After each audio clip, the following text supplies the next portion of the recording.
I want to make my announcements very brief because we have an outstanding speaker tonight.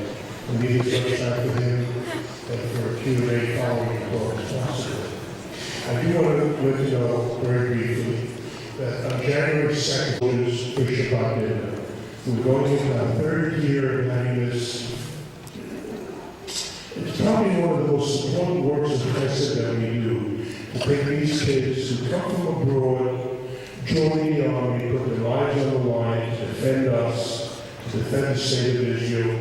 We host them for a Shabbat dinner. We need your financial support for it. I know people come up and give me checks. Unfortunately, we're a little bit behind in that program, and your help would be very, very much appreciated. As I mentioned, Professor Gordis has agreed to accept Q&A, questions and answers following the talk. But as I usually announce, please, no speeches. Only Dr. Gordis will speak tonight. If you have a question, wait for the person to come to you with a portable microphone, state your question succinctly, and he will try to respond to it. No speeches. If you try to make a long speech, you'll be cut off.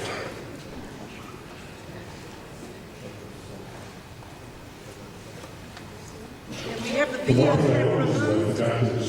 please turn off your cell phones now. Move the video. It will disturb the audience. Turn off your cell phones. One of the reasons these programs are so successful is that we work with at least a dozen other organizations in the community who sponsor these programs. One of our first sponsors was the AACI. It's a great pleasure for me to introduce David London, who will introduce our speaker. David?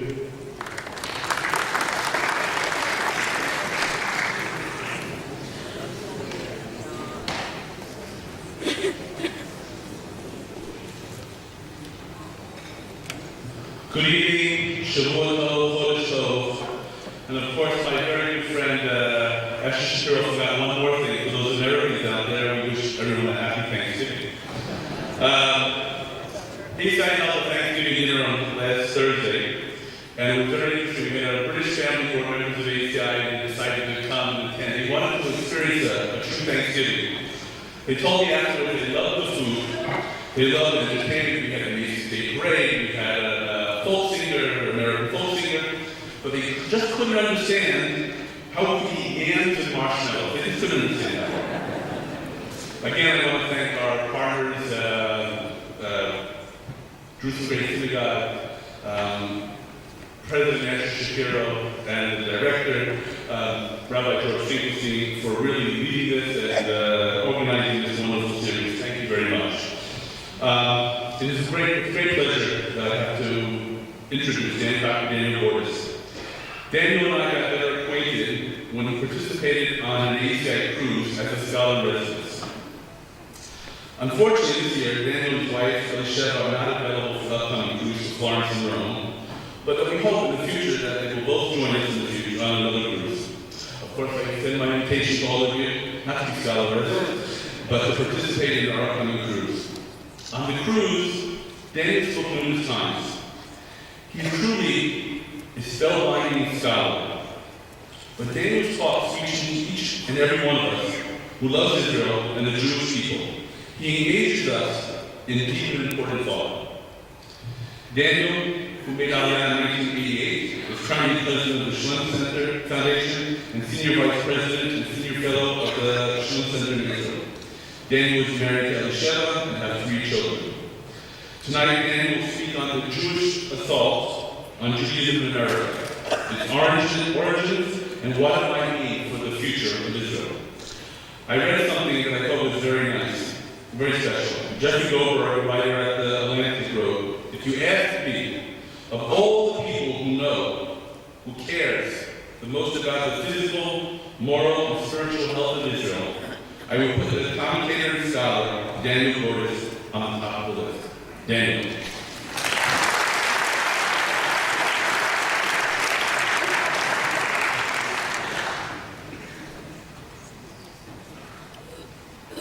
Thank you very much, David, for the gracious invitation.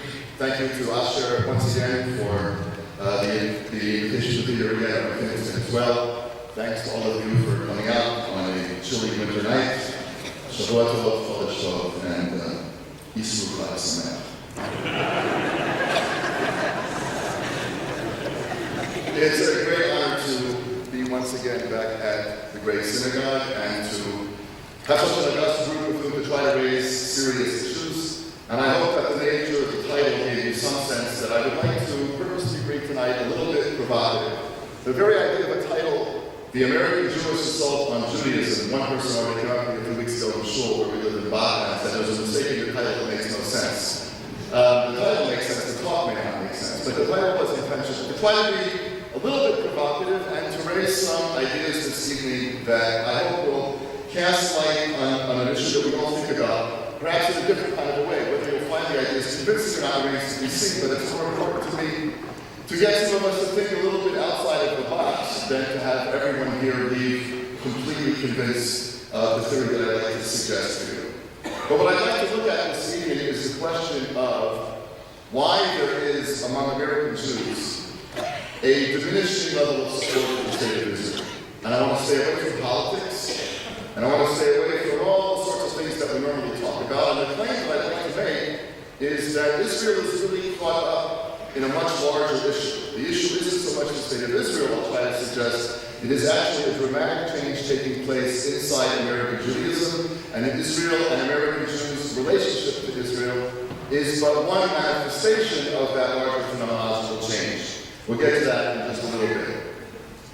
But let me first of all assume that we all agree, or most of us agree, that there is a worrisome shift taking place in the levels of support for Israel among American Jews. You don't see it very much yet in American politics, partly because the Hill is overwhelmingly pro-Israel, partly because, to whatever extent, American Jews have become a little bit more tepid in their support for Israel. The evangelical community, which you may be surprised to know is an enormous community, is very, very, very heavily committed to the state of Israel and its security. So when we talk about American Jewish communal change or a shift or a gradual diminution in levels of support for Israel, it doesn't manifest itself yet in politics, but obviously it could down the road. You also don't see it, obviously, in the hardcore of the traditional side of the American Jewish community. I think we all understand that. But it's also important to remind ourselves that the people in this room, were we all to be transplanted momentarily to New York or to Boston, would not represent the average American Jew. We are not an average cross-section of American Jewish life. So the phenomenon that we're talking about has to be evaluated not on the basis of whether or not the people that you're close to, or your friends, or your neighbors, or your families, or whatever in America fit this pattern, but the much larger pattern among this somewhere between 5.2 and 6 million Jews who remain in the United States. And there it seems to me that it is simply beyond question that there has been some degree of erosion in the level of support for Israel. And again, I'm not going to spend a lot of time tonight trying to prove that. I think it's pretty much agreed by most people who look at the issue. Now, why do we even care? You could ask that question as well. And I think that also doesn't need to be belabored very, very much. We'll come back to it a little bit at the end. But we care for a whole array of reasons. We care for, first of all, the issue of $3 billion in foreign aid is not exactly a small issue for Israel. And I remind you that foreign aid is one of those American political projects that has no constituency. It's by definition, because it's foreign aid, it is given to people who by and large are not represented among the electorate.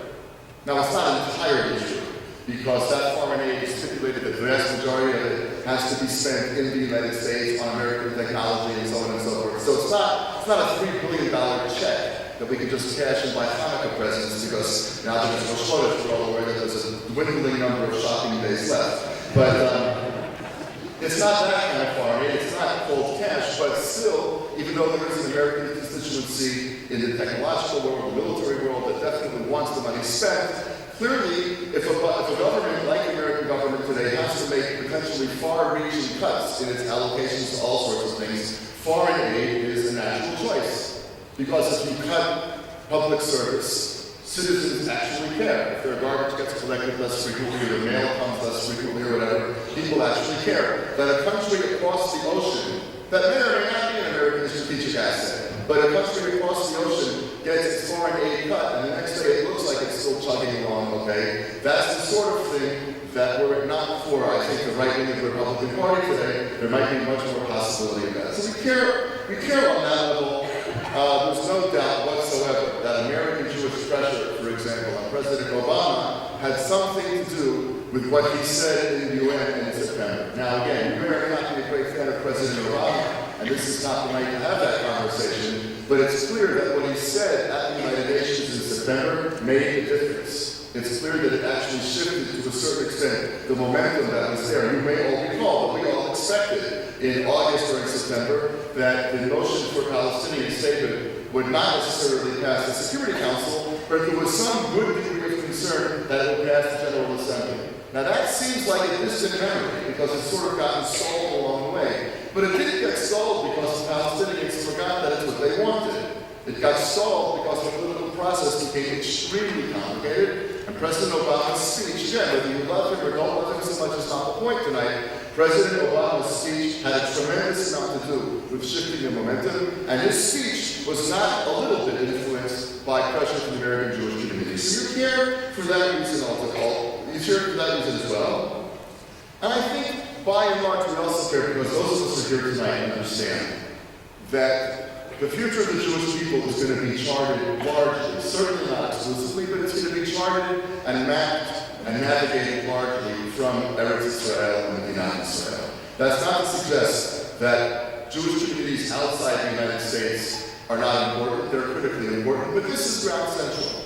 This is center stage. And to the extent that American Jews become less invested in what happens here, there is the possibility of us drifting further and further apart towards different poles, which doesn't necessarily have immediate political ramifications, it doesn't have immediate financial ramifications, but it's a bad thing for the Jewish people. You only have to read Nevi'im, the Lachim, Aleph, and Ben, Nevi'im from that period, only a few times to understand that part of what the Tanakh is trying to tell us, among many other things, is that when you face great enemies, back then to the north and to the south, and you yourself split, the clock is split ticking.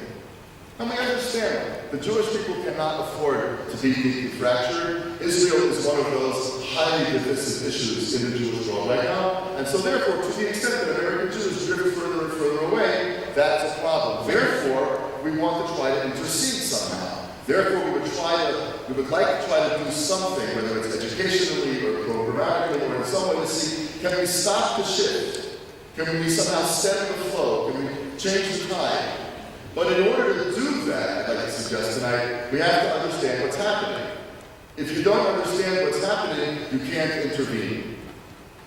If, to use a quasi medical analogy, you know that the person is hemorrhaging internally, but you don't know from where. Sure, you can pump them full of blood, but you're not going to save the patient at the end of the day. You have to find out where the loss is taking place. And the same thing is true here. We can take all sorts of interventions everybody's talking about. Israel education, everybody's talking about birthright, which is a terrific program. Everybody's talking about a lot of different kinds of things. The assumption being, if we roll up our sleeves and lace up our boots, we can do something about this and we can make a change. And the suggestion that I'd like to make tonight is, well, maybe we can, maybe we can't. But we certainly cannot make a change if we can't articulate for ourselves what exactly is happening. Why is the shift taking place? Now, there are all sorts of theories as to why the shift is taking place, and none of them are entirely wrong. One theory has it that American Jewish kids, who then become American Jewish adults, actually know nothing about this place or this conflict. And that's actually true. It's terribly true, tragically. But even kids, by the way, who come from the very best day schools, the very best yeshivot, the very best American Jewish educations, if you ask yourself honestly, how many books, I don't know things that fit on the screens of their iPhones, but how many books have they actually read from cover to cover about Israel's history, or the history of the conflict, whether it's a book that you wholeheartedly approve of, or a book that you're a little bit more dubious about, it's completely irrelevant. By the end of the 12th grade, how many books about this conflict have they actually read? The number is usually 0. And I include the very, very, very best day schools, high schools, and yeshivot, with almost without exception. We send kids off in America to the collegiate experience completely unprepared for what they're going to encounter. And so therefore the argument is if we only educate kids a little bit more about what's happening here, they'll be a little bit more prepared. That's not entirely untrue. It would certainly be good to educate them more. I'm going to suggest to you in a few minutes that I think while that's a good thing to do, it's not going to resolve the problem at all. Another undeniable reality, and again, I don't want to get into politics tonight, but another undeniable reality is that it's complicated over here. And that a lot of what happens here does not get swallowed so easily by large portions of the American Jewish community. Now, you can, again, we're not going to get into the question of whether we're right or they're wrong. It's not, and I'm not going to be a useful conversation. But let's understand this. I think the one thing that can be said, and not everybody here will agree with it, but that's okay. I want to make sure we don't fall entirely asleep. One thing that can be said about Israel's present administration is that it does not have a good feel for how its policies go over in North America. The policies may be 100% correct, they may be 100% wrong, and they may be somewhere in the middle. That's for you to discuss amongst yourselves some other time. But this government, it seems to me, does not understand how these policies come across the airwaves in America in general, and among the American Jewish community in particular. And I would go so far as to suggest, I think the government doesn't really care. And I think, by the way, that's a terrible, terrible mistake, which is going to have far-reaching long-term consequences. But that's yet another explanation. So one explanation is that we're not addressing American Jewish kids educationally. Another is that we're not telling our story well. Another is that the actual things that are happening here are problematic for some people, and that's why the level of support is diminishing. All of those things are true. But they're not sufficient. And if you look at what's happening in American Jews, and you talk to them about where they are, you see all sorts of things. There's all these very famous articles that have been written. I'm sure many people here are familiar with Professor Tony Judd's famous article in 2003 New York Review of Books, what we call Israel the Alternative, in which he argued that Israel was an anachronism. Made a lot of waves back then. That's been a long time, almost 10 years. There was an article in the forward by a much less known person, but it got a tremendous amount of play, an article by a guy named Jay Michelson, who wrote an article in the forward probably a year or two ago called Why I'm Losing My Love for Israel. And that became a whole to-do with fiction, etc., etc. But I want to suggest that those are not the really interesting things, and what I'd like to point to is a couple of statistics that I think suggest something else. I'm not so interested in those people who disagree with Israel. There's people in Israel who disagree with Israel. There's people in Israel who are absolutely committed Zionists. They're officers in the IDF. They serve their country. They're loyal citizens. Disagreeing with the policies of your country is not an unpatriotic thing to do. Most people in this room, I'm assuming, were not born and raised in Israel, given that the language of the conversation is not Hebrew tonight. And whatever country you came from, I'm guessing that there were periods when you disagreed with what your country did. Didn't make you unpatriotic. It made you a thoughtful person. You're allowed to disagree with the policies of your country. Disagreeing with Israel's policies doesn't make you anti-Zionist, doesn't make you unpatriotic. It means you have a different opinion. So I'm not so interested in who agrees and disagrees with Israel's position on any one of the many political hot buttons that we could all talk about. But what I am interested in is an instinctive kind of response, or an intuition kind of response, where we are seeing a tremendous amount of shift. Let me give you just a few different statistics. They all go back no more than about 4 or 5 years. In 2007, and I believe I may have cited this statistic last year or 2 years ago, so if I did, I hope you'll forgive me. But in 2007, Stephen Cohen, who is undoubtedly the most read sociologist of the American Jewish community, did a study with a younger sociologist named Ari Kelman, which was called Beyond Distancing.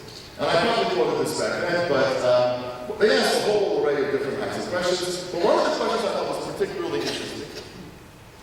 And that question was, if the state of Israel were to be destroyed, we're not talking about a gradual erosion, but if the state of Israel were to be destroyed, would that constitute for you a personal tragedy?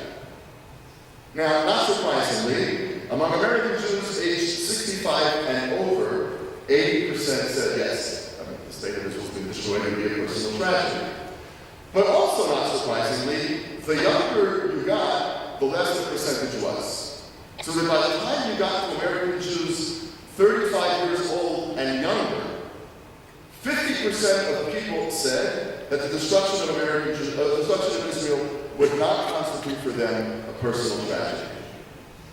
And the way in which his sampling was taken, it didn't include intermarried people, for example, which we'll come back to tonight. The sampling was actually a little bit more conservative with a small c than a completely random sampling of American Jews would have been.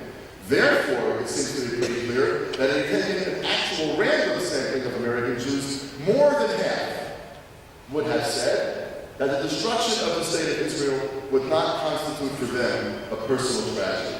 That's not an issue of, I disagree with whether or not we should go back to the Green Line. That's not an issue of, I feel bad about what's happening in Sheikh Jarrah. That's not an issue of, I don't like the way Israel handles flotillas. When you have that kind of intuition, that the destruction of the Jewish state would not constitute for you a personal tragedy, you're now beyond the level of a specific political or strategic issue. You are at the level of instinct. You're at the level of intuition. And there we see that there has been a dramatic shift, and it's one that of course affects the young, not surprisingly, much more than it affects those who are a little bit older. I'll give you some statistics from a more recent study by Stephen Cohen, just a matter of 5 or 6 weeks old. He did a study of students in the rabbinical school at the Jewish Theological Seminary, obviously the international headquarters and flagship of the conservative movement in the United States and beyond. He admits in his study, or he acknowledges, or notes, I guess is the right way to put it, that the study was commissioned in response to an article that I wrote in commentary suggesting that among rabbinical students, especially in the non-Orthodox world, by the way, a little bit in the Orthodox world too, but it's a different conversation, but especially in the non-Orthodox world, there has been this same kind of erosion, even among rabbinical students. That's all the more distressing for at least 2 reasons. First of all, you're dealing with a much more educated swath of American Jews.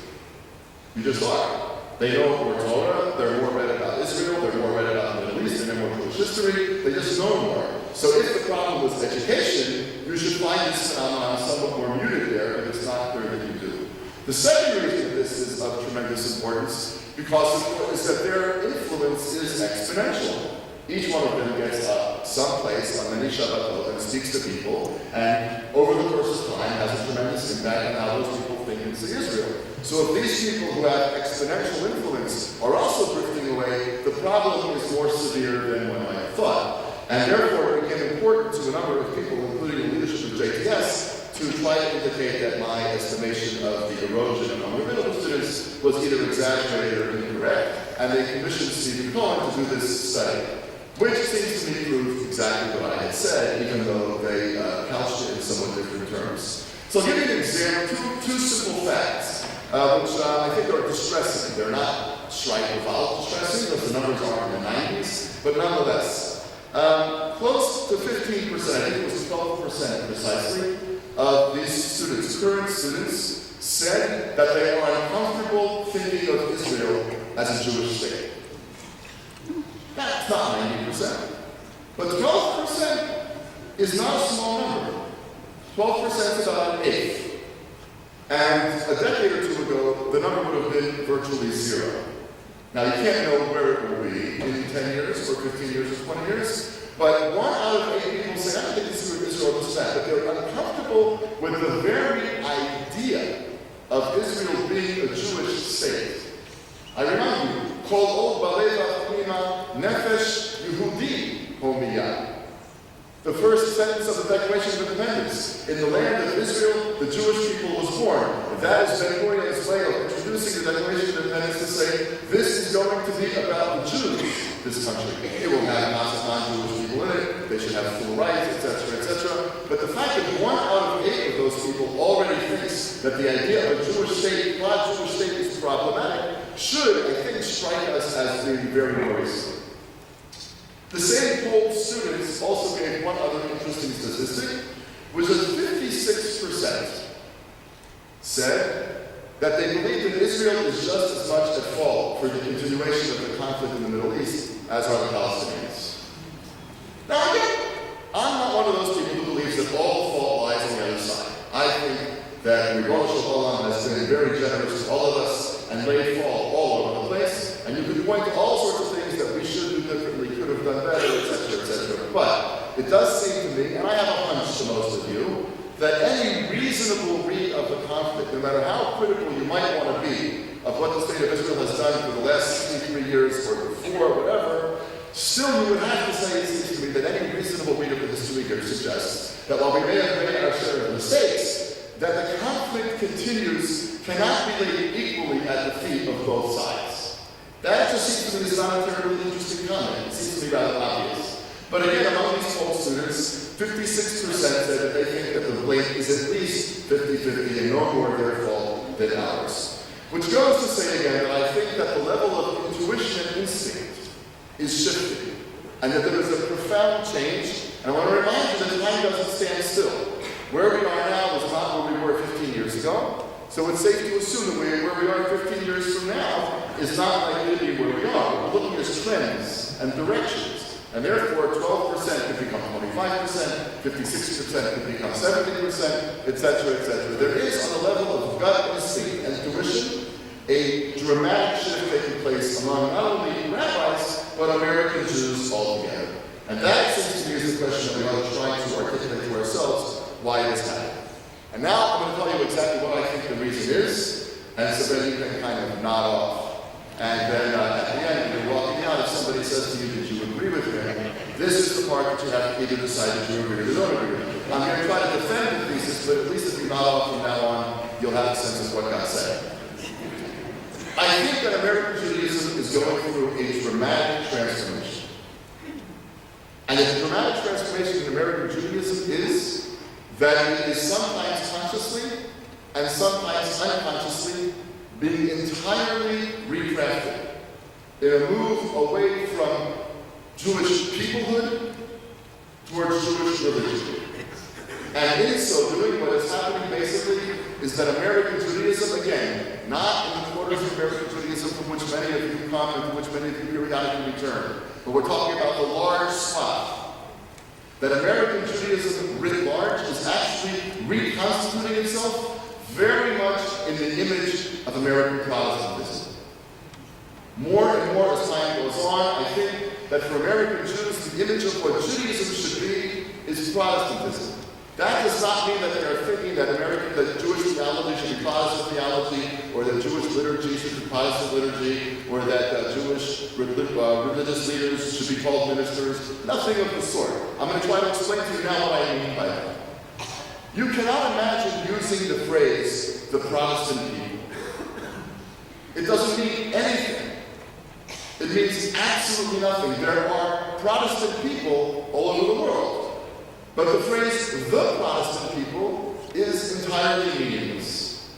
And a Protestant who lives in, say, Kansas, and I believe there are some Protestants in Kansas, not sure there's anything else, actually, but nonetheless, or barely, there's a couple of schools, but a Protestant who lives in Kansas does not wake up in the morning and open the page of the Wall Street Journal or the New York Times and worry instinctively about the situation of Protestants in Taiwan, which actually is terrible. There are Protestants in Taiwan. They are a very small minority, and they live a not easy life. But American Protestants don't have any sense that they have an instinctive obligation to Protestants in Taiwan. Because there are Americans, and there are Taiwanese. And each group has its own set of challenges and its own set of issues that it has to address. Peoplehood is what got American Jews to care about what was happening to Jews behind the Iron Curtain. Peoplehood is what got American Jews to care what was happening in Palestine in the 1930s and the 1940s. By the way, the failure of American Jews to do enough between 1938 and 1945 was a failure not of theology, it was a failure of peoplehood. We can understand in retrospect why it happened, but it was still a failure. And when we look at it now as a failure, we understand that the Jewish people failed itself. But our sense of Kol Yisrael Alevim Zeh Bazeh is not really a theological statement. It is a statement about a sense of interconnectedness. It is a statement that emanates fundamentally from peoplehood. Protestants are not a people. There are Swedish Protestants, there are Taiwanese Protestants, there are American Protestants, and there are many, many, many others, and they feel no particular obligation or loyalty one to the other. That's not a criticism. As my grandmother used to say, das ist nicht nur Emes, das ist a fact. Which is to say, it's not a criticism, it's not a yes, it's just true. In other words, Protestants in Kansas don't care about Protestants in Taiwan, except on some general humanitarian level. But there are lots of people suffering much more in the world, so they don't make it onto the radar screen. And I'm trying to suggest to you that American Jews have been that ethnicity which has lasted the longest with a sense of tribalness where people live, but we're now seeing the beginning of the end. There are others in America who are surviving longer, but they're the ones who have distinct racial distinctive features. So African Americans are obviously distinct for racial reasons. Asians, Hispanics, and so on and so forth, who look different, obviously not blending in quite as much. But the Swedes blended in a long time ago. And the Irish blended in a long time ago. And the Germans did the same thing. And so did the French, and so did people, all those people who populated America in the 1880s, the 1890s, all the way through the early 1930s. It wasn't only us and our parents and grandparents and great-grandparents and great-great-grandparents who came to America's shores during that time. There were a lot of Jews, but Jews were by no means the predominant group. There were millions and millions and millions of people. And by and large, when you look at the descendants of the Swedes or the Irish who came back then, their grandchildren and great-grandchildren and great-great-grandchildren feel no tie whatsoever to Sweden or to Ireland, or to Swedish or to Irish dialects. It's a tidbit of history. The Jews were the ones who held on the longest.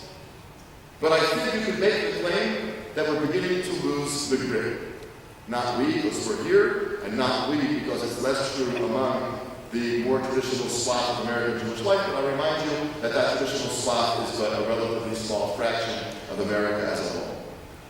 So this notion that American Jews are gradually rethinking American Judaism in terms that are increasingly Protestant, in other words, faith-based, theology-based, going to worship-based, and not connection to peoplehood or land, etc., etc., etc., that seems to me to be the real transformation that's taking place across American Jewish life. Now you might be saying to yourself, so what is he talking about? I mean, what are the implications, possibly, that this kind of a shift is really taking place? And what are they taking down schools and building up churches, or they're calling rabbis ministers? They're not doing anything of the sort. So let me give you 3 or 4 examples of things that every single one of them you're familiar with. Every single one of them you've thought about. But when I think you put them together, they add up to a whole that is actually greater than the sum of its parts, especially when you see it through this lens. One of the main contributors and reflections of this phenomenon is intermarriage.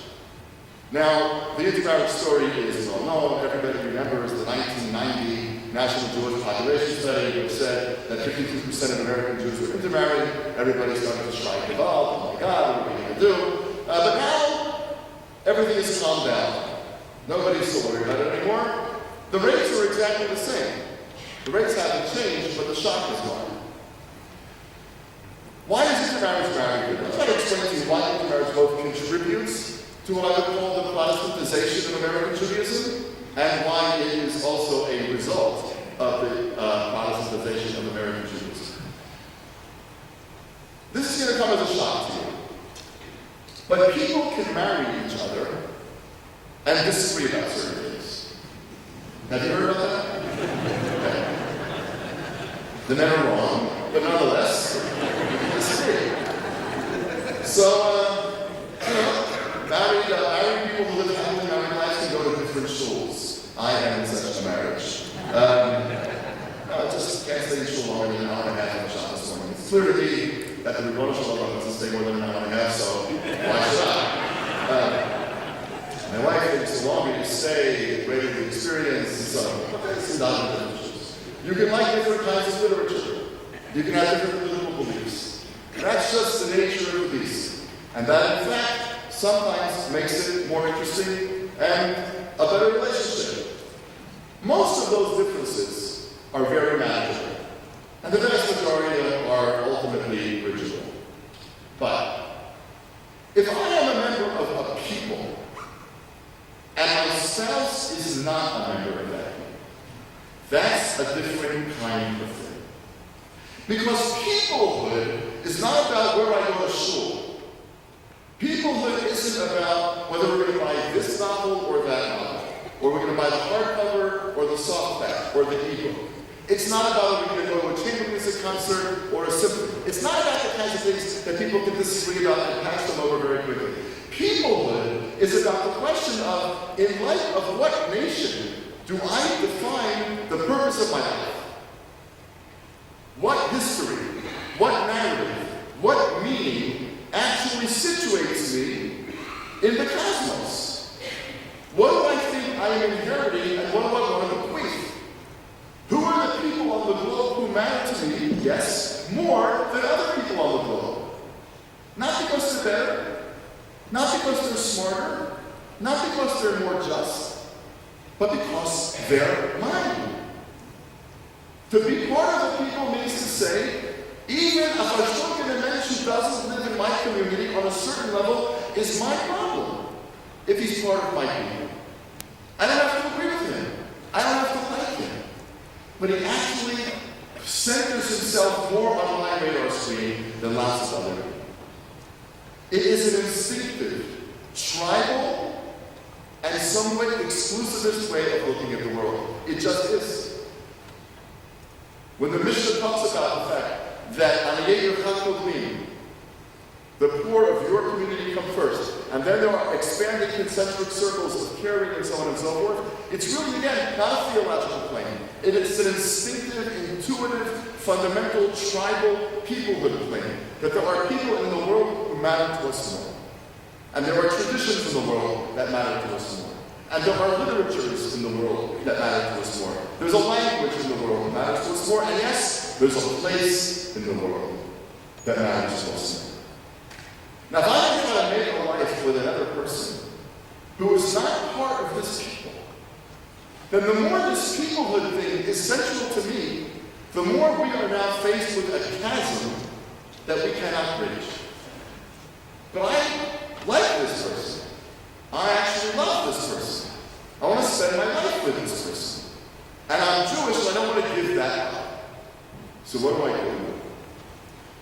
Consciously or unconsciously, what I do is I look around me and I say, look at all these other people out there called Protestants.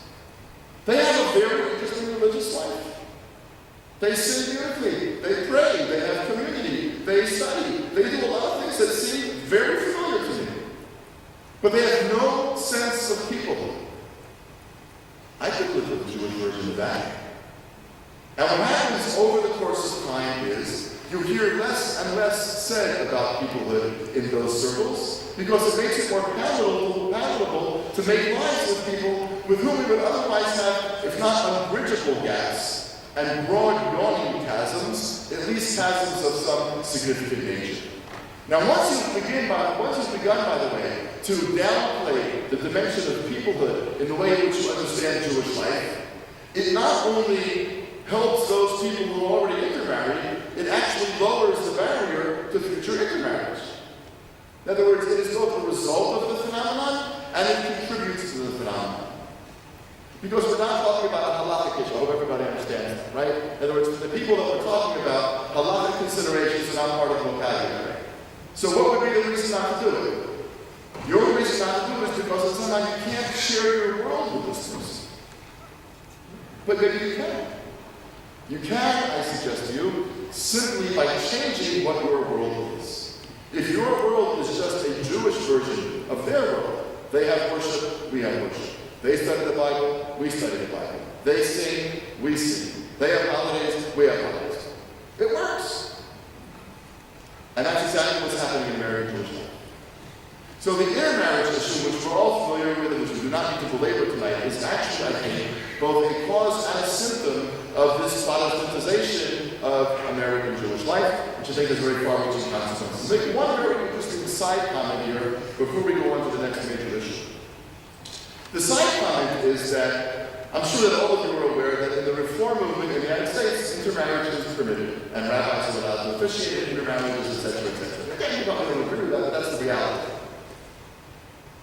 It's fascinating, though, that Hebrew Union College, which is the school of the Reform movement in the United States, which has campuses aside from Jerusalem in New York and Cincinnati and Los Angeles, Hebrew Union College does not allow intermarried people to become rabbis. It's an interesting little phenomenon. They deserve a lot of credit for it, by the way, because it would seem to be a double standard, and to a certain extent, it is a double standard. But it's a double standard that cannot be easy, and they still insist on it. But what it means is that even though the Reform movement has said, you can't fight reality, you can't fight the literally millions of Reformed Jews in America, the vast majority of whom believe that it's time to accept intermarriage, again, that's just what they believe, it's just what it is. Even though you can't fight that, we can still make a last stand and say, we really think there's something not ideal about it. Now again, what's not ideal about it? It's not a halakhic issue. Halakha is not binding in the same way that most of us in this room think about halakha. So what is the objection? Why couldn't an intermarried person then become a communal leader, become a rabbi? Because it seems to me, although it's never been articulated this way, I think what it's really about is a sense that at the end of the day, that crosses one last red line, and it's not a halakhic red line. It's actually a peoplehood red line. It actually is one last stab, or one last nail, shall we say, in the coffin of peoplehood, which at least at its leadership level, the Reform movement, to its great credit, has not wanted to get rid of. But of course, the implications of that in the larger laity are minimal, to say the least. And therefore, as I said, I think that the phenomenon of intermarriage, which is huge in the United States, is both a reflection of the diminution of peoplehood and also contributes to the diminution and erosion of a sense of peoplehood. Another one, which is much less widespread, but I hope that all of you are aware of it. You're probably aware that there was an attempt to put on the ballot in San Francisco in the past several months a bill that would have outlawed circumcision. Outlawed it. I don't know how many of you are aware that people behind this were Jews. In other words, that's the part of this that is really shocking. Not every single person behind it were Jews, but there were a lot of Jews behind it. So I will read to you from just one or two. A couple of them are far too, shall we say, graphic to be read in this particular Synagogue, but nonetheless, this man named Brian Levitt, who is a blogger on a website called Beyond the Gris. Okay? Jewish guy. When I came to understand the many losses from circumcision, and I will not articulate here what he thinks they are, I became angry. Personally, I feel harmed by circumcision, and this view has only been confirmed over time. I do not feel closer to Judaism because of my circumcision. On the contrary, I deeply wish one thing had nothing to do with the other. I wish one thing had nothing to do with the other. Okay, this is about changing something Jewish. Skip some of this now. Eventually, my father, obviously, had been circumcised, understood these issues, and even apologized for having allowed my brother and I to be circumcised at birth. We'll leave aside the fact that my brother and I is incorrect English. That should be me, but he's obviously doing some writing, some studying. He'll hopefully do it. But nonetheless, that's one of those pen English things that you write on the wall. But in any event, there's all sorts of other examples. There's another website called Jews Against Circumcision. There was a booklet that came out. You can find it online. It's all over the place. I don't know what it's called. It's not appropriate for the setting here. But there is this image of a moel in a dark coat with a big hooked nose who grabs a screaming baby and is holding a knife.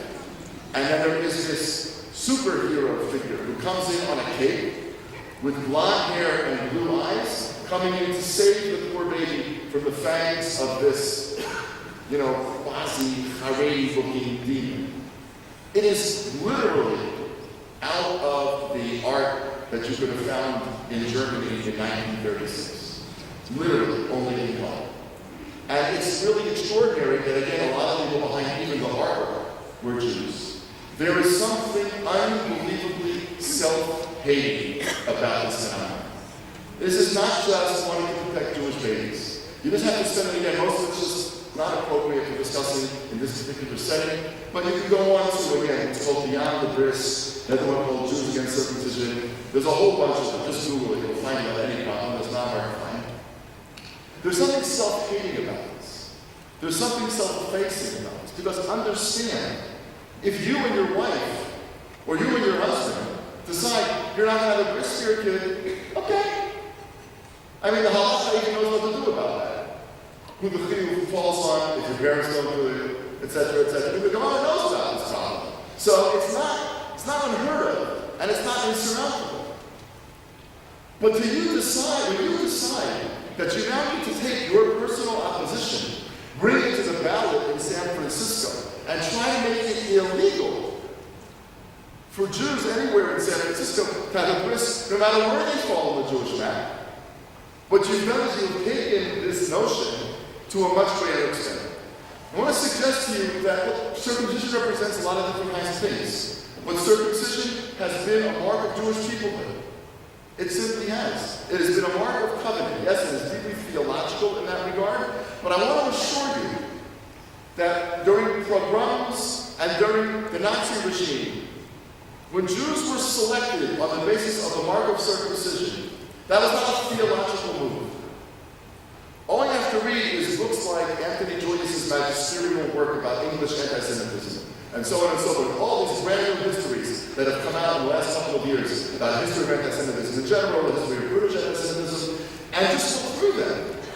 The way in which circumcision figures, the way that others look at us, has always been critical. It goes back all the way, by the way, to the early Greco-Roman period, where part of the debate with the Greeks and the Romans had to do with this whole issue. They considered it to be unnatural, we considered it to be a divine commandment. Part of their derisive attitude towards the Jews stemmed from this. In other words, it's true that circumcision is a mitzvah. There's no question about that, obviously. But we also understand that many American Jews who would not think of not having a brit milah for their son are people who are by and large not shorei mitzvot. Many people who are not shorei mitzvot would never consider not having a brit milah for their son. So it's not fundamentally for them an issue of halakha. It's an issue of something far beyond that. And I would suggest that it has to do with throwing in your lot with the people in a way that is simply irrevocable. Now again, it's not people living exactly quite the same way, and it's not a theological claim to the contrary. But when you have now this additional factor that suggests to you that this is part of suggesting that we should be like them. We should look like them. They raise children to be perfectly good, healthy people, and they don't do this to their sons when they're born. Why should we? It just doesn't make any sense. And for several hundred years at least, post-Haskalah, there were many Jews, like I said a minute ago, for whom Shmirat Mitzvot Hilchata was not exactly a critical issue, but not having a bris was unthinkable. Now we're not there anymore. Give you another example, which is, again, not nearly as upsetting, but I think it's still important. I'll give you two more, and then we'll stop because I see the time is running late. Language. The historian Barbara Tuchman wrote shortly before her death in a series of essays that of all the peoples on the globe, the only people that 3,000 years later still speaks the same language, lives in the same place, and practices the same religion is the Jewish people. Now Tuchman, who was not a historian of the Jews, more an American historian and so forth, when Tuchman writes about that, what she understands is that language is not purely instrumental. Language is about something much more than going to a restaurant and explaining to the waiter what you want to eat. Language is about much more than going to a doctor and explaining what you feel. Language includes entire worlds. And that's why it was clear to the early Zionists, by the way, that the language of this country was going to have to be Hebrew. By the way, the one thing that all the Olim and Olim in waiting had in common was that they didn't speak Hebrew. They could come from Morocco, they could come from France, they could come from England, they could come from Germany, they could come from wherever they wanted to come from. What they mostly did not have in common was a language. Some of them spoke Arabic, some of them spoke Russian, some of them spoke German, some of them spoke Yiddish, some of them spoke French, some English, some Spanish. They didn't speak Hebrew. So why not make this language, the language of this country, something different? After what, look at India. You have an example of a country that even after it was freed from the British said, we're going to speak English. Not exactly the same English as we speak, as you know, when you try to pull up a credit card company, but nonetheless, a version of English. Right? English was not an indigenous language when the British got there, but India continued its use of English. You could have made an argument, by the way, that the indigenous language of this country was Arabic. So therefore, most will learn Arabic. Rambam spoke Arabic. A lot of good models of Jews who spoke Arabic. That could have been the model too, but that was clearly also a non-starter. The only thing that was ever given any serious consideration was Hebrew. Why? Because languages, as I said before, are more than merely instrumental. They communicate all sorts of commitments. Hebrew was the language of the Tanakh. Hebrew was also the language of the Mishnah, but that's not what got the early Zionists to be interested in it. They were interested in it because it was the language of the Tanakh.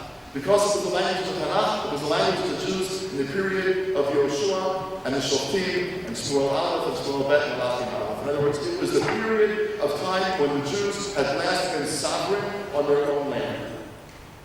Hebrew was the language of the Jews, not at their perhaps greatest flourishing, because that might have been Poland, where Yiddish would have been the language. Not at the point when they spoke Aramaic, when they produced the Bavli. But Hebrew was the language of the Jews the last time they had been sovereign on their own land. The choice of Hebrew, therefore, was certainly not a theological idea, but it was an ideological claim. The choice of Hebrew was to make a point. And that's why for a very short time, a very, very short time, American Jews had a pretty serious flirtation with Hebrew. In the 30s and the 40s, there were camps that took Hebrew seriously. There were a few Hebrew-speaking homes here and there, more than a few perhaps. Hebrew was really taken actually pretty seriously. And I think we all understand that we have come a long way from there, and the numbers are actually pretty amazing. In, what was the year 1999, the Avihai Foundation, situated a few buildings away from here, intuited that the level of Hebrew education in America was not good. And therefore, it did really the first very serious study of Hebrew language education that had ever been done among everybody, day schools, yeshivot, Hebrew schools, you name it, the whole shebang. They found some amazing things. First of all, there wasn't a single school. There wasn't a single school that had a real Hebrew language curriculum. Not one. Not a yeshiva, not a day school, not a Hebrew high school, not nothing. They also found that all the kids in America who were getting Jewish educations of various sorts, 11% of 12th graders had acquired something beyond a minimal level of Hebrew, and that number of 11% included Israelis and the children of Israelis. So if you took out the Israelis who had a tiny bit of an advantage when it comes to Hebrew, the number was even less. Avihai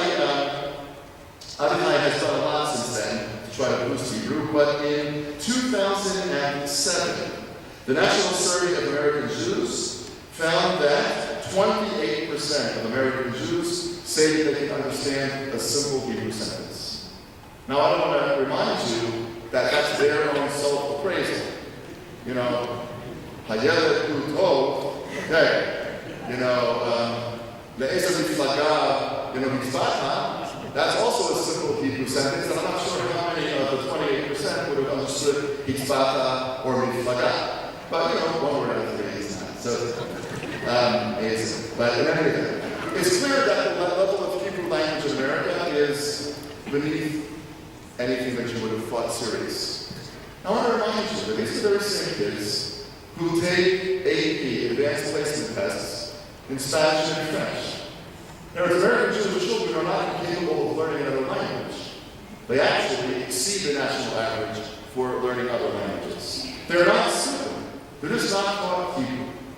And I want to suggest to you again that we not see this as exclusively instrumental, but we see this as yet another example of distancing from peoplehood.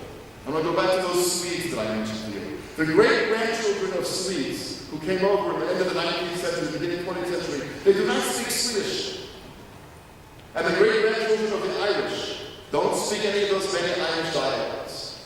They may be like Enya, who's an Irish musician in America, but maybe they don't. Not an Irish musician, period, not in America. Music's popular in America. It's like you're showing the Italians and the Germans and the French and so on and so forth. Those countries and those people's descendants don't speak those languages.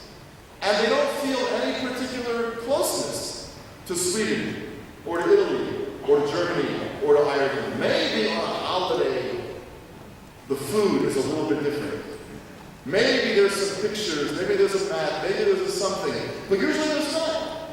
And Hebrew, again, is a reflection of a move away from Judaism as peoplehood to Judaism as religion. Because you do not need to speak a different religion to be an American Protestant. You don't, by the way, need to speak a different language to be an American Catholic. Ever since Vatican II, basically, and the Mass can be done in English as well as in Latin, even among the faithful among the Catholic community, you don't need Latin anymore. And even, by the way, the people, who resisted changing it from Latin to English, they didn't understand Latin. Let it be understood. It had a certain evocative quality. Just like the many Jews who don't understand Hebrew, to say Shema Yisrael has an evocative quality. Or more, a better example, to say Kaddish. How many people who say Kaddish really understand the words? Very few. They call it the prayer for the dead, which of course it's not. Right? But there's an evocation of something deep and powerful there. To the point that, by the way, even Hollywood movies often include the recitation of Kaddish. And they're meant, obviously, for the vast majority of Americans who don't go to shul because they're not even Jewish, even they get what it is. In other words, Kaddish is not anymore about saying something specific. It evokes something. So language, it seems to me, functions in the same way here. The American move away from Hebrew is not about not being able to learn a second language.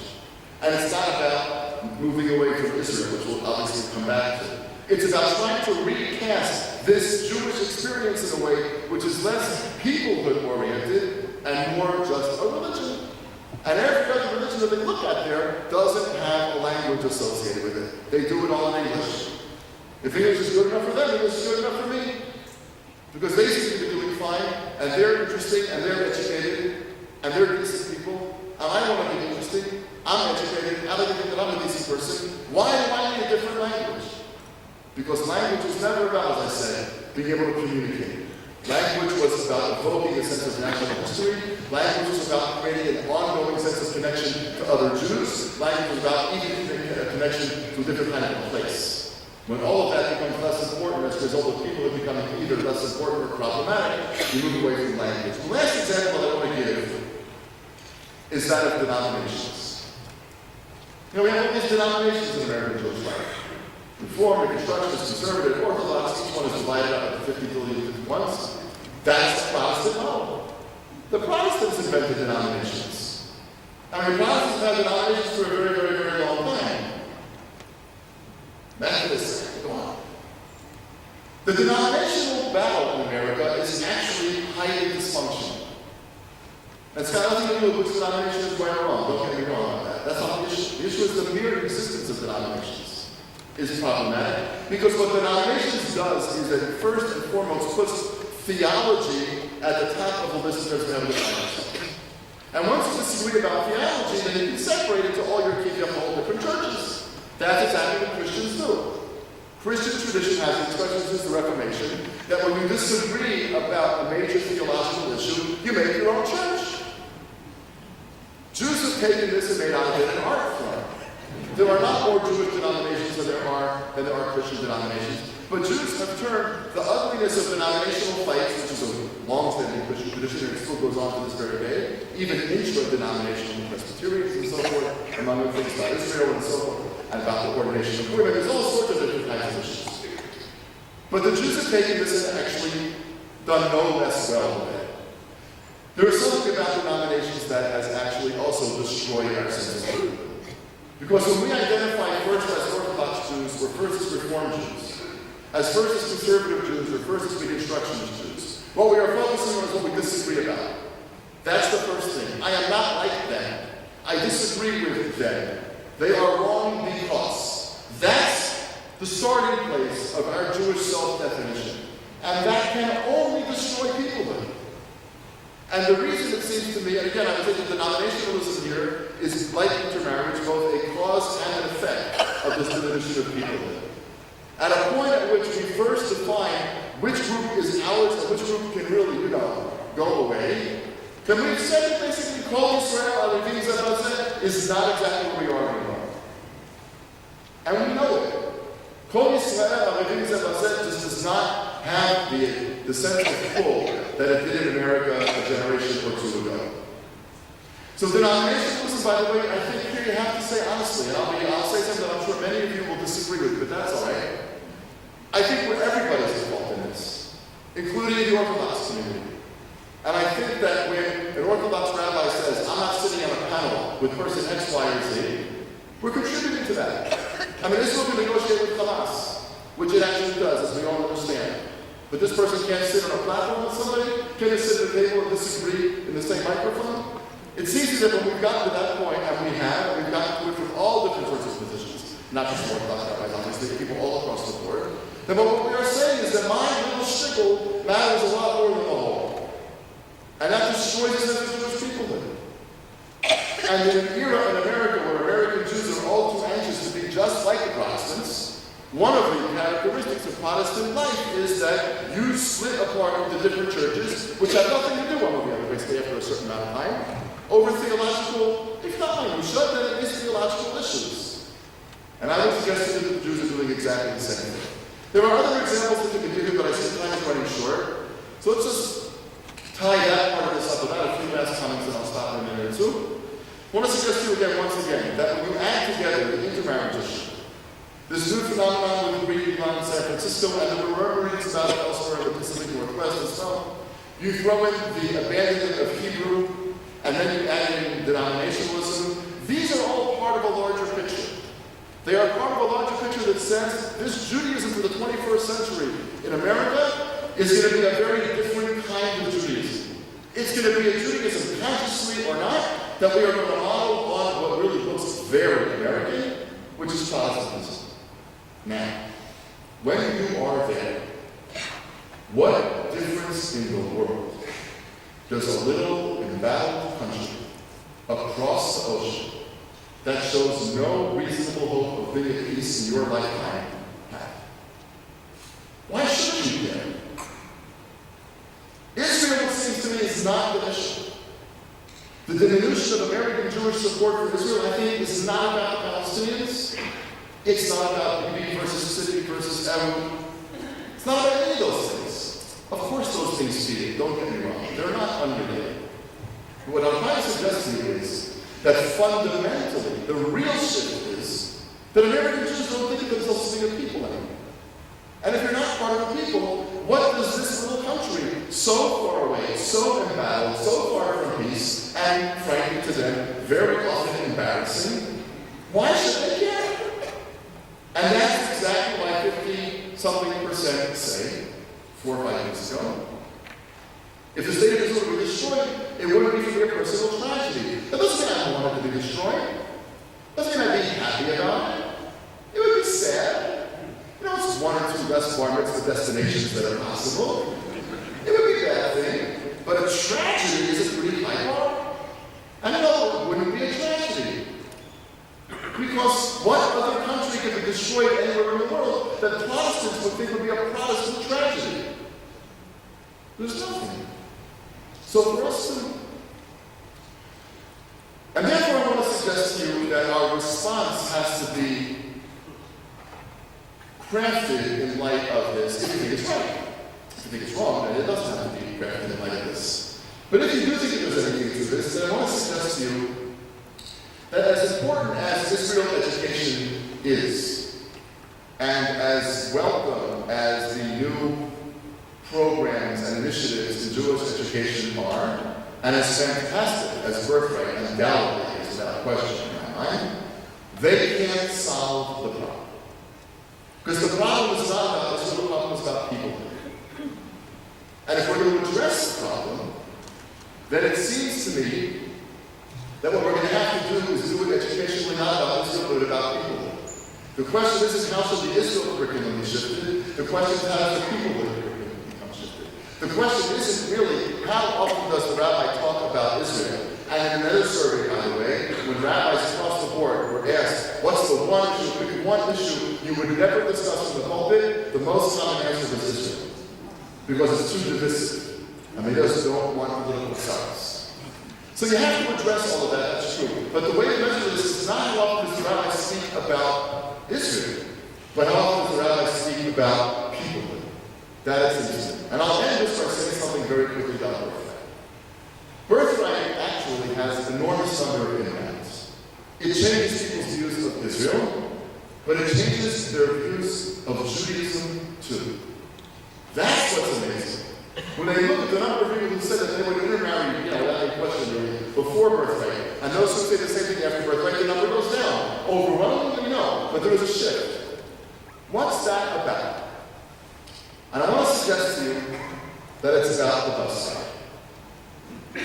Really, you take 40 tired, reasonably obnoxious, dirty, some of them have baggage, some of those baggage has been lost, American college students, and you put them on a bus. And if you're a decent guy, which I am not, and my wife is, but if you know what you're doing and the bus leaves Ben Gurion Airport, you tell them to start looking out the windows, put away the iPads, put away the iPads, put away the iPhones, put away all the things, just look. And over the course of time, you point certain things out. First of all, you see things you didn't ever, that they never imagined. Hebrew is not an incomprehensible language, because some people seem to actually speak it and understand it. The people cleaning the floor, the people going through your baggage, the people taking you with the passport, it seems to be alive in a way that it didn't seem to be alive before. And there are people who are Jews doing all different sorts of things, and Jews actually look very different one from another. If you live in Kansas, or you live in Boston, or you live in Los Angeles, for the most part, not LA as much, but Boston and Kansas, Jews look like Jews. And you think you know exactly what that is, and you probably find out, you don't know exactly what a Jew looks like. Here, you really don't know what color they're going to be, how tall they're going to be, what their body build is going to be. It's different. It has kind of a thickness to it in an anthropological sense. And then over the course of time, you look at it and point out, those are, just over that hill there, are the caves where the Maccabees actually fought the Greeks. Since it's social knowledge, you should mention them. Right, this is where the Maccabees fought the Greeks. And you don't even know that it wasn't the Greeks, it was the Seleucids, and you're not quite sure who the Maccabees were, and if you're not sure if it's 2 C's in 1 B or 1 C in 2 B's, but you know that it was a long time ago, and they were Jewish heroes, and they fought for something. And there's, of course, a number of Israeli soldiers on the bus with that, and then on the left-hand side of the bus, as you're climbing up the whole Jerusalem, were all these little burned-out Jeeps and trucks from the war in 48, and you describe that too. And then you get to Jerusalem and you see a live city, and then they usually take you pretty soon thereafter to the old city. And if you're standing somewhere between the two, at that red light just between the new city and the old city, down where all those get stuck in traffic, and the bus is there, you can point down. This is Gay Ben which the Bible rails against the child sacrifice that took place here. This is where the Jews were 2,000 years ago. This is where the Jews are today. All of a sudden, this is not about a religion. Nobody said a word about mitzvah. Nobody said a word about halakha. Nobody said a word about what you can eat or can't eat, or what you have to do on Shabbat, what you can't do on Shabbat, etc. You just showed them that this Jewish peoplehood thing is real, and it's three-dimensional. And it pulses with life. It pulses with pain, and it pulses with loss, but it also pulses with life. The reason, ironically, birthright makes a difference is because it brings them here for the purpose of getting them attached to Israel, but almost accidentally, it actually has them re-encounter the power of Jewish people. And that's the reason it seems to be for us to end on the note of optimism. The fact that a week or 10 days of over-exhausted, tired, grumpy college students can have their lives and their views of Judaism transformed simply by virtue of being inside this cocoon of peoplehood suggests the battle is far from lost. It suggests, to me at least, that the power and the allure of being part of the people is extraordinary.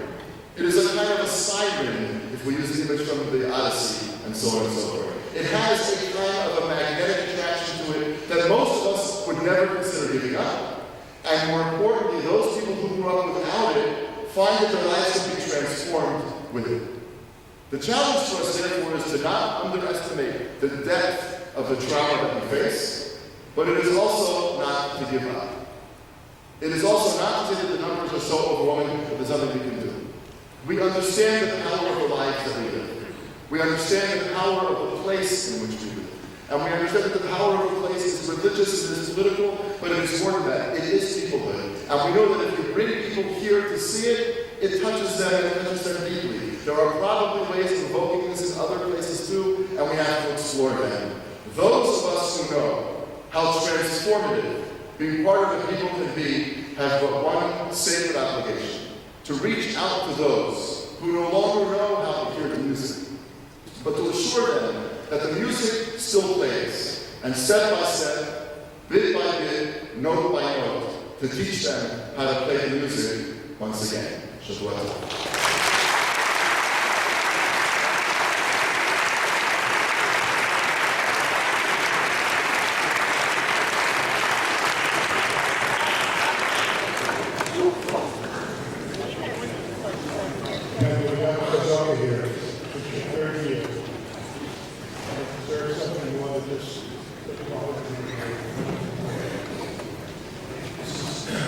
Lifetime honorary membership, Jewish Great Synagogue, Dr. Gordis, for dedicated service to the Jewish people and to Israel. The benefit is $200,000. The only problem is it's a 2-hour service. But we can go say something about the The obligation part is that we expect to come back again next year. What's the question?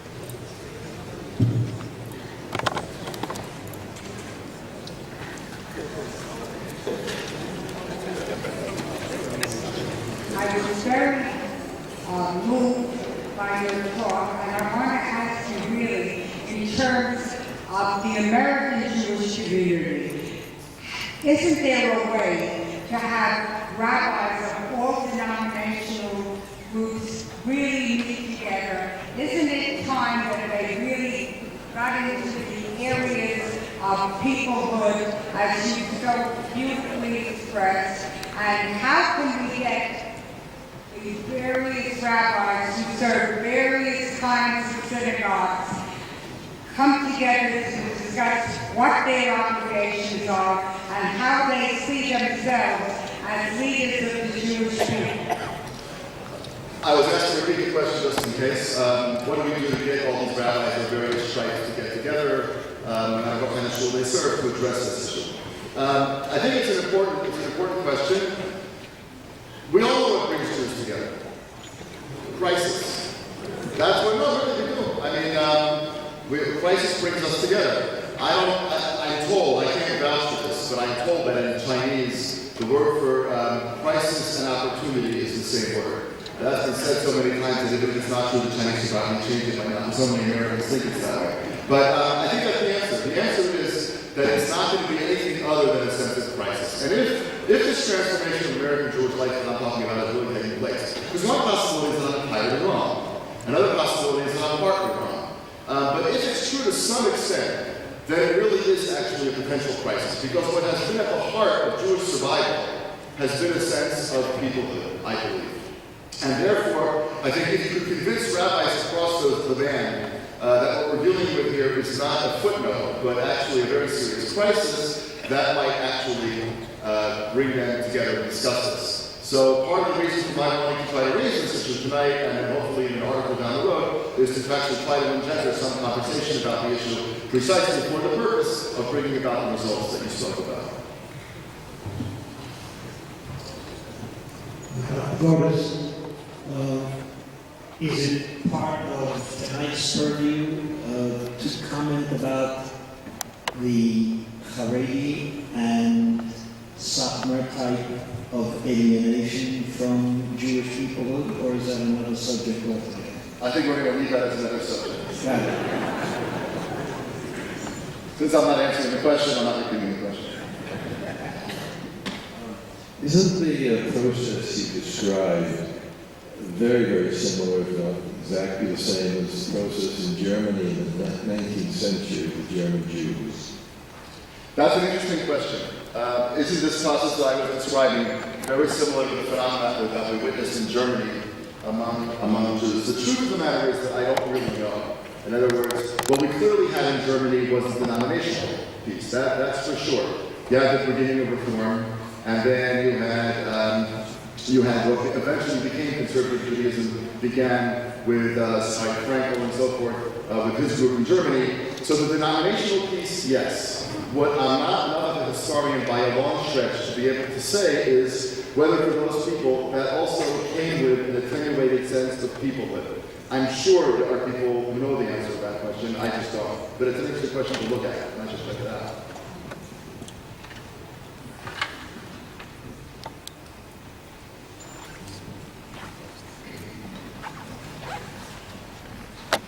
I just wanted to say I totally agree with your analysis. I think it's brilliant. Okay, you can stop there.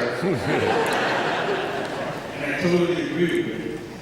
And I just want to say that I think that the question is, in most situations where people developed, even when religion was weak, such as all over Europe, before the Communist Revolution, before World War II, it was always outside forces that created these crises which drove disconnected, denominationalized Jews together into a sense of peoplehood.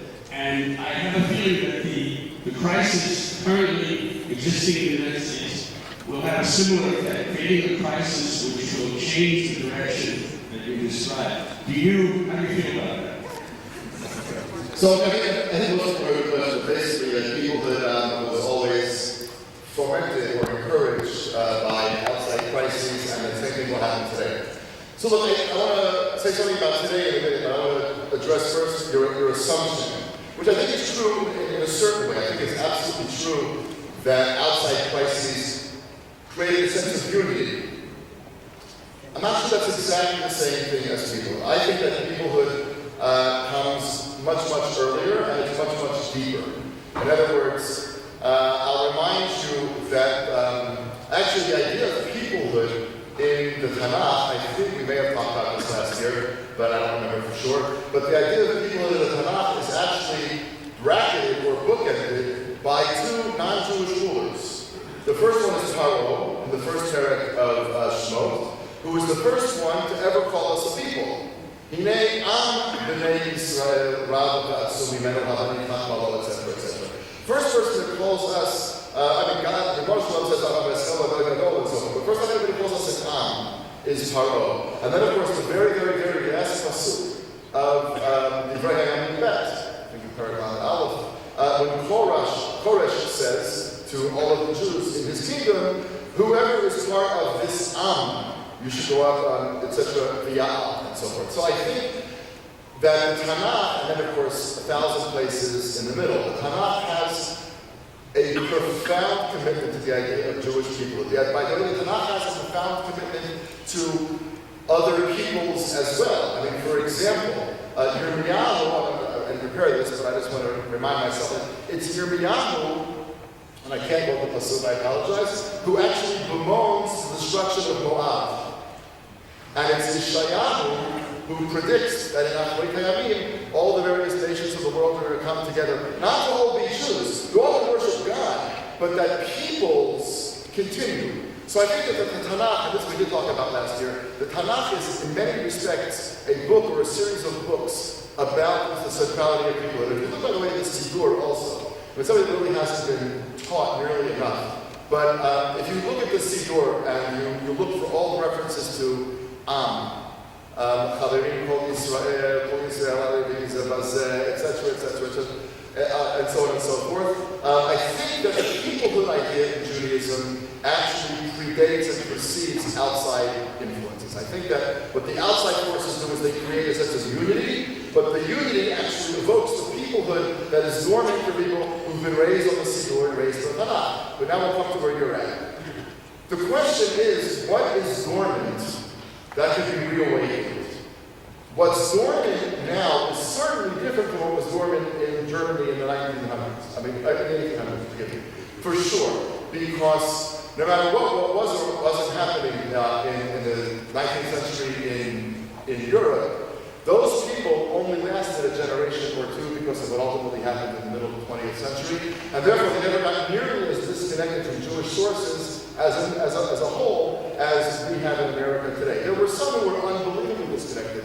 And when you read the Shemot Teshuvot of David C. Huffman or Rav Hildesheimer, and we're talking about Giur and so on and so forth, it's clear that some of these German Jews are completely separated from Jewish life, but probably their parents or grandparents weren't. Whereas in America today, you have a lot of young American Jewish kids whose grandparents also knew nothing. I mean, we're talking about you have to go back many generations to have that little seed of peoplehood at its core be reawakened. So here's what I think about the coming traumas. First of all, I pray to God they don't happen, because I understand that having them happen and fulfill your thing would make you, at least a minor prophet of some sort, which would be great. I point out also, by the way, that the minor prophets did not consider themselves minor prophets. Habakkuk thought he was a major prophet. He just wrote a short book, so that's where he goes. But nobody had on their resume back there a minor prophet. Nothing. But in any event, I don't know that crisis is coming. But I have to say, with all of my well-known capacity for worry, I think that in the United States, the Jews are physically safe as far as the eye can see. I mean, we don't know. I understand that the Jews of Cordoba thought the same thing, and the Jews of Berlin thought the same thing. I understand. Nonetheless, I think that America is a different kind of a place so far, and so I'm not sure that the crisis is coming, and therefore, what's my worry? My worry is that the crisis won't come in time. In other words, my worry is that God forbid things to be too good for too long. And I mean that really quite seriously. It's the placidity and the security of American Jewish life that has allowed us to not think about to whom we are loyal, to whom we're attached. So, yes, God forbid if there is a crisis, it will evoke unity. Will it evoke peoplehood? I don't know, but I think you're right. I think that it will evoke unity. It's possible also that a crisis here could evoke a certain sense among American Jews of unity, but not to the extent that you or I would like. I'll give you an example. If Israel takes a first strike against Iran, which Ehud Barak says on the front page of Haaretz it's going to do. Now, of course, that's secret because Ahmadinejad doesn't speak Hebrew, so it's fine. He hasn't revealed anything. But now, God forbid, Ahmadinejad goes to Ulpan, we're in big trouble. But so far, we can't tie a tie, so Ulpan is low on the list. But if Israel does decide to strike at Iran, and then Israel is hit back, which is likely, not the first part, but if the first part happens, the getting hit back part is not at all unlikely. It's not at all likely that Israel's going to need intervention from the world, and especially from America. Are there not going to be a significant number of American Jews this time who would say, you brought it on yourselves? You struck first? Now, we struck first in 67 too. But American Judaism was wall-to-wall with Israel. Wall-to-wall. And you'll say, yeah, well, we struck first in 67 because they had already closed the Straits of Tiran. Everybody knew what was going to happen. The Hamtanah was only a matter of coming down. But Ahmadinejad has told you what's going to happen. He's told you that this place should be destroyed, and he's building a nuclear weapon. You don't have to be a Nobel laureate to figure out what the possibility there is. But I'm not sure that you would have the same wall-to-wall American Jews lining up in Israel, even in the case of real trauma and real conflict. And I think that if all those American Jews who will not line up thought of themselves first and foremost as being part of a people, the response would be much greater. So you could have a trauma, God forbid, that would bring it out. You could have a trauma that would not bring it out.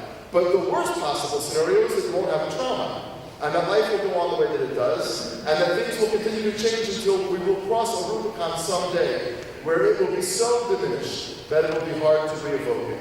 And what I believe is that we're not there yet. I think that we are in trouble, and we have what to do, but the mere fact that you can still evoke this with birthright kids and others who come means that it's time to get off our chairs, and it's time to get out of our living rooms, and to understand that we as a Jewish people worldwide have an enormous agenda which has to be brought to bear by us, not by our enemies.